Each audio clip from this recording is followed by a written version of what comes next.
Hello everybody, this is the Empirical Audiophile, and welcome to my channel if this is your first time here. What I wanted to talk about is some of the adjectives that reviewers are using, and to me they really shouldn't be using these words at all. They should be strucken from the dictionary of talking about audio gear. And you can see if you concur with me on some of these, what I'm going to say, because like if you watch some of these reviewers, a lot of them now are saying the word like endgame. Seems to be a very popular word now on YouTube, where 30 years ago, Stereophile, Absolute Sound, they never used words like endgame, meaning that something's so good that you can keep a piece of equipment for a long time, but it's not endgame. Usually when people keep pieces of equipment for a long time, it's because wherewithals aren't available. Let's face facts, if we all had a lot of money, we would be changing over our equipment probably a lot more than what we do. Because the cost of stereo equipment costs so much, a lot of us buy a piece of equipment, like myself included. My theater speakers, they're 50 years old. My Conrad Johnson equipment is 30 years old. And the reason is because of cost. When you buy this equipment, the years go by and the cost gets higher and higher for good equipment. And we don't have the wherewithals for it. But to say something is an end game, no.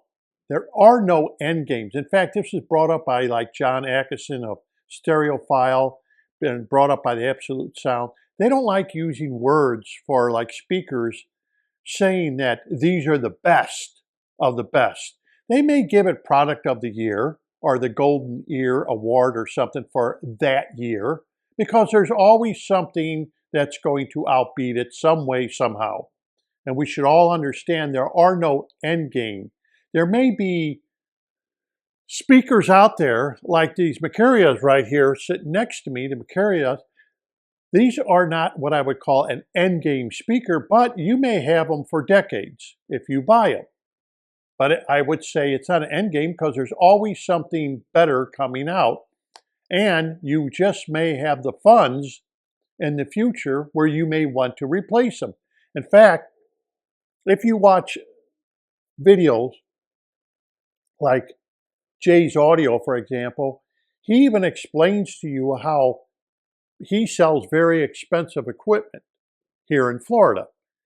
And there's people who trade in their speakers for another brand, and you're thinking to yourself, how could they do that? You know, I would love to have those speakers, but I can't afford $175,000. And they're trading up to a different speaker because there are no end games when it comes to being an audiophile. I've known people to spend lots of money on avant-garde speakers and they get rid of them after a year or two. It's like, those are very expensive speakers. Well, they didn't like what they did. So there is no end game anything out there. There's something that always is going to beat it. The chief enemy of good is better, and the chief enemy of better is best. And we all know that. So these words are just being flung out there by some of these YouTube channels all the time, though. Oh, these are endgame speakers. No, they're not endgame speakers. No, they're not that good to be called endgame. You may have them a while after you buy them, only because you can't afford to upgrade. But if you had the money to upgrade, you probably would. There's another thing that with expensive equipment, like you have Jay's. Here in Florida, we have a place called Suncoast Audio, and they sell extremely expensive equipment, very expensive, out of my league. You know, everything they're selling, it's just like, no, I need other things in life like food, clothing, and buy cars and pay for my house than stereo equipment. But No, nothing in those stores is endgame. But you may have it a while in your lifetime. And some people buy this equipment, it gets very old, and they cannot sell it off because it is old. And I just talked to another audiophile who his Wadia transport finally went out. His all-in-one player, his Wadia, which is very good. And you can just imagine that thing's got to be at least 30 years old. Well, finally something went wrong with it. He finally upgraded it after all these years. That's the way it is. It's not an end game product. It's just a product that you may have for a long time because of price. So that's, to me, that end game should be stopped. Another word that they like to use is generic. What the hell does that mean? I mean, we could define generic as cheap, lousy, oh, it has a generic sound. What the hell does generic sound mean? What is the definition of I don't want generic. I want realistic sound, not generic. Realistic sound is what you're looking for. I don't want generic anything. I want the real McCoy. I'll give you an example. Here's this Chesky CD, Jazz and World Music Celebration, right here. This Chesky CD, right here. And on this Chesky CD, they give you samples of what Chesky has done. And Chesky makes some very good CDs, if you're going to get them. They're 128 times over sampling, and they make wonderful, wonderful CDs. Okay, like on the CD, it's called Just Friends. It's the first CD on here, the first song, I should say. And it's the first CD. It's a 2 CD set. Anyhow, Just Friends.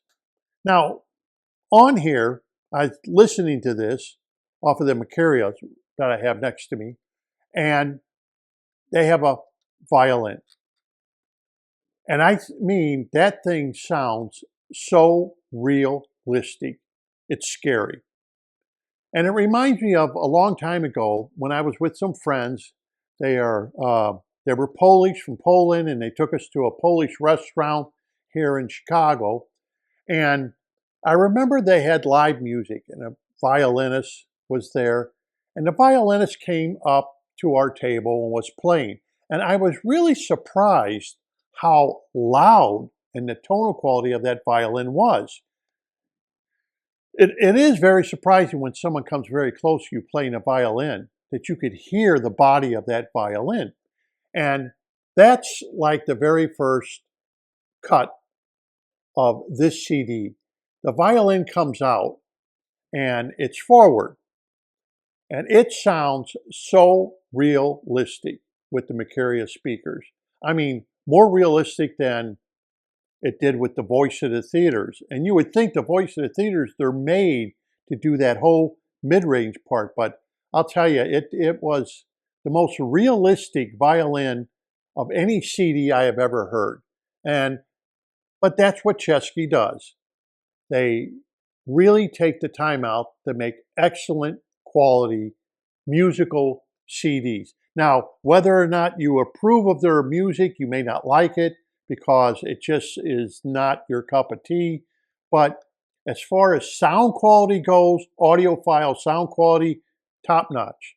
It will sound as real as it gets. It's probably the most realistic I've ever heard it in my life, the violin.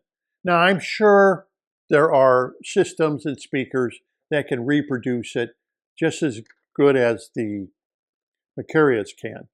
But with the system that I'm using, it sounds so realistic. Now, as you notice, I don't use the term endgame and I don't use the term generic. No. What we're looking for is realism. How realistic can a speaker portray a piece of music? Now, you're not going to get every piece of music sounding realistic, but you may get certain instruments. And as we all know, if you go to the audio shows, they do that a lot. They'll play a harp, a violin, cello, and then they'll reproduce it on their speakers to let you hear it to see if you can hear the difference between a real cello or violin compared to being what's played. And that is exactly what us audiophiles, at least I think us audiophiles, want. We want realism. Now, we can't get realism all the time, but if we can get it, the dart to hit the center of the dartboard once in a while, that makes me happy. But I don't know where they're getting these words. So I just thought I would do this video on why do they use these words when they have very little meaning. And the people who are reviewing it, here's the joke of it, is they're constantly turning over their equipment. So these endgame products, if they were such endgame, why did you get rid of them? I've seen people that, like that, where they talk about speakers and, oh, this endgame speaker, it's so good. And then a year later, the guy's talking about, well, I sold them, I got rid of them. Well, a lot of people are saying, well, hold it, if they were so good, what'd you get rid of them for? If they're so good, if they're an endgame. So, I don't know. They need to stop using that term. They need to stop using generic. I don't want generic. I don't know about you. Maybe you like generic sound. I'm sorry. I want realistic sound. I want quality of the sound. I want sound staging depth and height and that holographic imaging from a speaker. But I want it to be tonality and the timbre to be absolutely correct. That's what we're all trying to achieve. And as good as something is, and as expensive as it is, you're always looking to upgrade if you have the funds. And I thought I would just do a video on it because most audiophiles, myself included, have equipment that's very old only because we don't have the money. I'm not going to spend thousands and thousands of dollars on equipment that, it's not going to get me what I think. And that's exactly what the salons want you to do. They want you to chase your tail constantly, upgrading, buying new. You're never going to be satisfied, especially if you have the wherewithal to do it. I don't. But that's what they want you to do. And I remember Jay Audio, he brought up a good point. He said, they don't want your crap. Once you buy something from it, doesn't matter if it's expensive, $150,000 speaker, they don't want it back. They're not going to give you anything what it's worth because they don't want it. Once they sell it to you, they look at it as you should have made the right decision before you bought it. So they really don't want it back. A good salon may take it from you, but they'll take it at a very discounted price that you must sell it outright. And then when you go to sell it outright, you got the hassle of people constantly trying to get a bargain beyond belief, trying to get you even lower. And I'll be honest with you, just like my Conrad Johnson and my Voice of the Theaters and stuff, try to sell them, give a great deal, and still people can't buy them. Still people want a better deal and they still can't afford it. They want it at such an ungodly cheap price that you're going to have to wait for the audiophile to die to get it at that price because you're not going to get it at that price. It just doesn't happen. So try to get the best you can afford, but there are no endgame speakers, there are no endgame amps, and don't buy things where a guy comes out of his mouth and says generic anything. Don't even touch it. If it's anything that has to be with generic, stay away from it. Don't touch it with a 10-foot pole because more than likely he either doesn't know what he's talking about, he hasn't been in it long enough to know, or he's using the wrong words to describe something. Because if I was a manufacturer and someone used the word generic, I'd be kind of pissed off. So anyhow, that's my say on a couple of the words. I'm sure you'll come up with more words that they're using today that they hadn't used a long time ago. And what do these words mean? Because a word can have several definitions. As President Clinton once said, "I did not have sex with that woman." Well, define the word sex and what does that mean when you say sex? Because to him, he did not have sex with Monica Lewinsky. Okay, that's his definition. So until next time, this is the Empirical Audiophile. If you haven't subscribed, subscribe. But listen to some of these reviewers and some of the words that they're using, and it's like, you don't even believe what you're saying. But you're saying it because you're looking for manufacturers to send you equipment for free. That's all. That's all they're saying it for. Just tell us the truth of a piece of equipment and leave it at that. Just like all the other old magazines used to, Absolute Sound, Stereophile, and everything. They just tell you the way it is, and you go from there. And then at the end of the year, they rate them of what they think they are in quality. And if they get an award, fine. If they don't, that's fine too. And at least you know that you're buying a Class A, Class B, Class C, Class D piece of equipment. And you can try to get the best you can. So until next time, happy listening.